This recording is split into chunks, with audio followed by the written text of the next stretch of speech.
Daughter suddenly hates school. Dad plants hidden camera in her hair. It shattered his heart into a million pieces as he held his sobbing daughter in his arms. Through uncontrollable tears, she begged, "Please, Daddy, I don't want to go."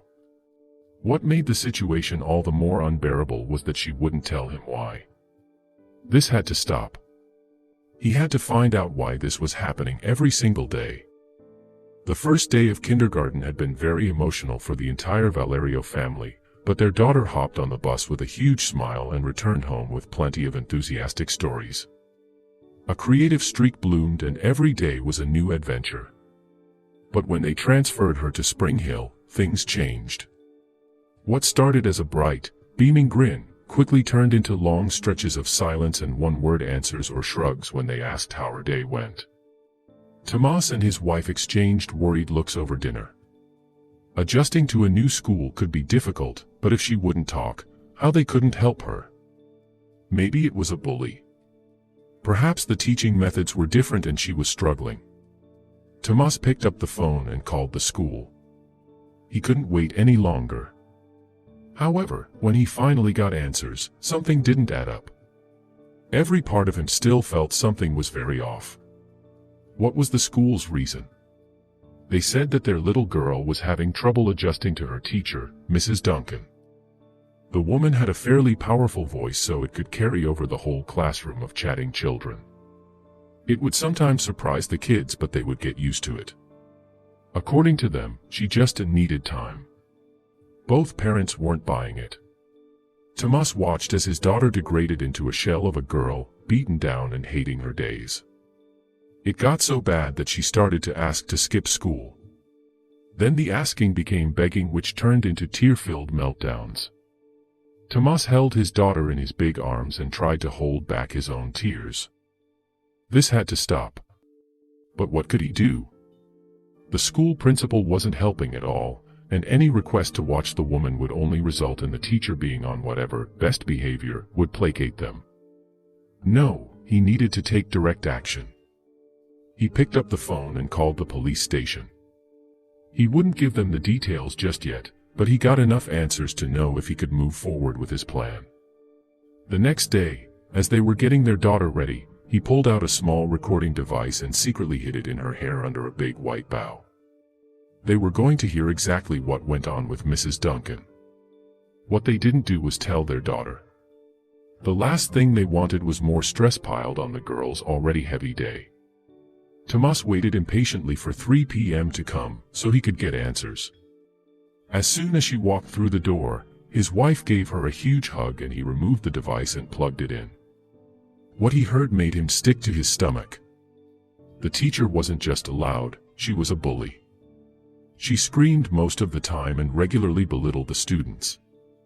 "No, obviously you don't understand it, zip it, are you deaf, that's common sense." Both parents turned pale, then they turned red with rage. It was time for the next step. No, they weren't going to the teacher or principal. They would go directly to the school board. After all, the headmaster's attitude towards the situation was that they were sheltering their daughter too much, and the girl just needed to toughen up. They stood before the board and presented their case. What happened next, the Valero family couldn't believe. The final decision was to discipline the teacher and move their child to another classroom. But what about the other kids? And if a teacher had been a 13-year bully, one slap on the wrist wouldn't change anything. No, they wanted her out of the classroom. Tomas gripped his phone tight as the school board said the recordings were inadmissible because it went against their policies and rules. The cops told him they should have given more details beforehand, but now they couldn't help. No one would do anything. Had the world gone crazy? However, word had spread around the school and to other parents. Next was to start a petition to have the teacher fired, or, at minimum, removed from any front-facing positions around children. The page ended up with over 2,000 signatures. Was it going to be enough? Sadly, the school board stayed firm in their position. They weren't interested in any arguments of educator responsibilities and adaptation to students' needs. Kindergarten and early grades are huge in the formation of kids' socialization skills, problem solving, and so many other facets of their lives. Mrs. Duncan was failing as a teacher. Tomas argued there was being loud, but being loud with the right tone. Kindergarten should be a place of fun and excitement as well as a safe space to make mistakes and learn from them, and not be punished for them. The end result wasn't what they hoped for, but it was better than nothing. First, their daughter was transferred to a new classroom, and the change was almost immediate.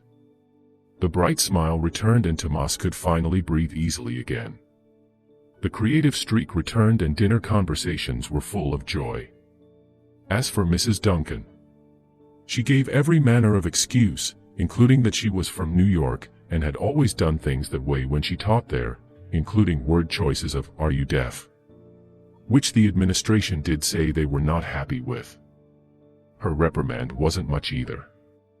The punishment was just a reminder to keep her loudness down a bit and watch her tone. Some parents have come to the woman's defense, but there are at least 2,000 who disagreed with the woman's sense of compassion, patience, and handling of more delicate kids. The Valero family also has their own updates.